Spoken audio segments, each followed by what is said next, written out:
养生侃侃而谈，健康如约而至。我是你们的好朋友木子。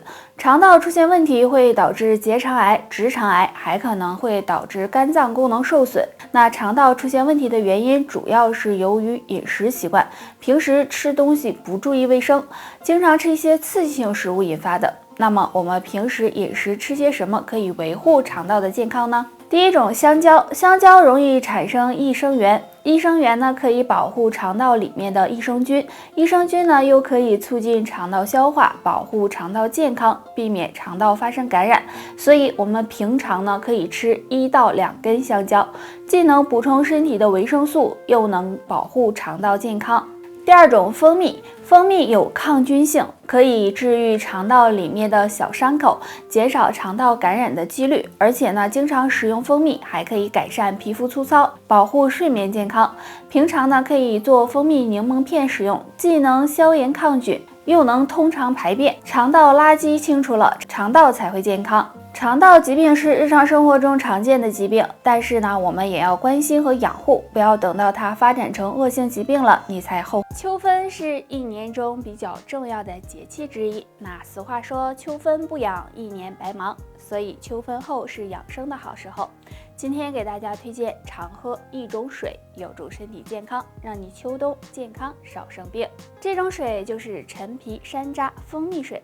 制作的方法呢很简单，取6克的陈皮、20克的山楂，还有适量的蜂蜜。先将陈皮和山楂加水，等泡软之后，用火煮15到20分钟。等到凉了之后，再加入蜂蜜就可以喝了。那陈皮的营养价值很高，有健脾和胃、燥湿化痰、行气宽中的功效。山楂则有消食健脾、活血化瘀的功效，而蜂蜜有润肠通便、排毒养颜、润肺养血的效果。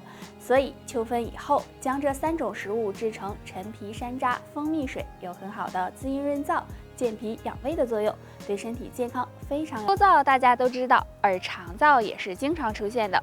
肠燥很容易引起便秘，对身体健康不利。排便不畅的人，不妨常吃3种食物，对缓解便秘有帮助。胡萝卜。胡萝卜的吃法有很多，可以生吃，也可以做成蔬果沙拉或者是榨成汁儿。胡萝卜中含有大量的维生素和纤维素，可以帮助消化，加强肠道蠕动，有很好的润肠通便的作用。西兰花，经常便秘的朋友可以用西兰花煮水喝。西兰花中含有丰富的维生素、胡萝卜素以及碳水化合物，经常吃对缓解便秘也有一定作用。苹果，苹果是很多人喜欢吃的水果。苹果中含有大量的果胶、膳食纤维和纤维素，具有润肠通便、调整肠胃功能的作用。便秘时吃点苹果，可以使大便变软，对排便有帮助。现在人们对养生的关注越来越高了，而泡脚也成为了一种很好的养生方式。晚上睡觉前舒舒服服的泡个脚，不仅对身体健康有益，也能促进睡眠。那天天泡脚真的好吗？其实泡脚对大多数人是有好处的，但有3类人要注意，最好不要泡。第一类人有闭塞性动脉硬化的，大家都知道泡脚呀可以促进血液循环，而有闭塞性动脉硬化的人，如果用热水泡脚，很可能会出现缺血的情况，对健康不利。第二类人，脚上有外伤的，当脚上出现伤口的时候，就不建议大家用热水泡脚了，因为这样很容易造成感染。第3类人，有糖尿病的人，有糖尿病的朋友也要注意，因为体内血糖偏高会影响到人的感觉神经，若是用热水泡脚，不能很好的感受到温度，这样就容易被烫伤。所以上面这3类人群泡脚的时候一定要慎重，不要让养生变成伤身。到40岁以后要多注意养生，养生方法有很多种，可以通过运动，也可以通过食疗。那今天给大家介绍一种养生花茶——金银花茶。金银花茶属于花茶类，具有清热解毒、疏利咽喉、通络护肤的功效。金银花味道芳香，经常喝有很好的养生作用。金银花中含有的绿原酸生活活性，能够促进身体新陈代谢，起到提高人体免疫力的作用。那金银花中还含有很多对人体有利的活性酶物质，经常喝也有很好的抗衰老作用。除了上面这2个作用，金银花还有很好的抗菌抑菌的作用，对身体可以说有很大好处。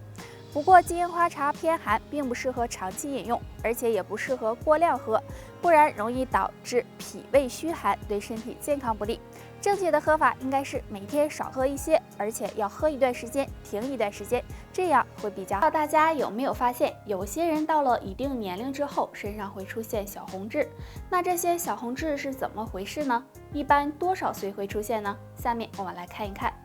一般小红痣会分布在身上各处，比如胳膊、胸上等，这是正常的现象，大家呢也不用太担心。如果这种小红痣后期没有什么变化，那么对健康是没有影响的。但是有的人是随着年龄的增长突然出现的。出现小红痣的原因可能是因为内分泌失调引起的色素沉着，这个也不用太担心。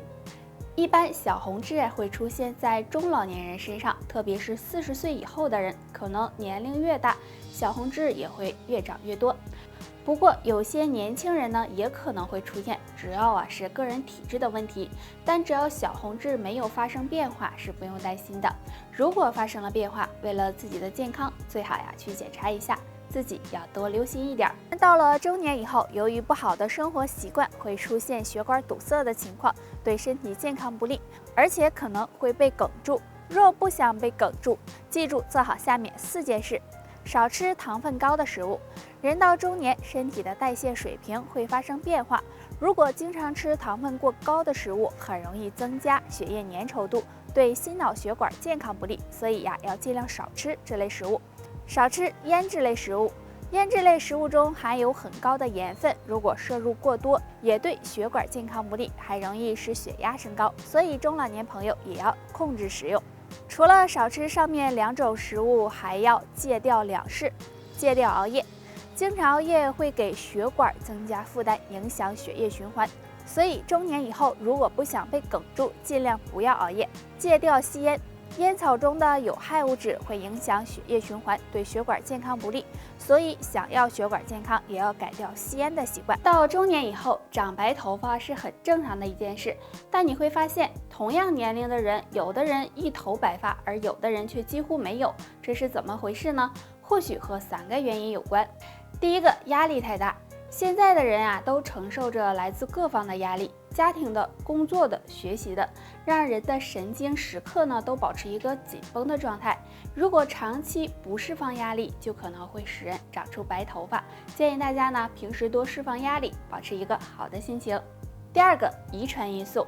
长白头发这个问题也可能和遗传有关。如果父母中有提早出现白头发的，那么也可能会遗传给下一代。第3个，缺乏黑色素。如果想要头发保持乌黑，那么黑色素是有很重要作用的。如果缺乏黑色素的话，就会使人出现白头发。所以大家平时要多注意补充营养，坚持运动可以提高身体的新陈代谢，对预防白发生长有帮助。好了，本期内容到这里就结束了。大家还有什么疑问或者是建议，可以在评论区给我们留言。我们下期再见吧。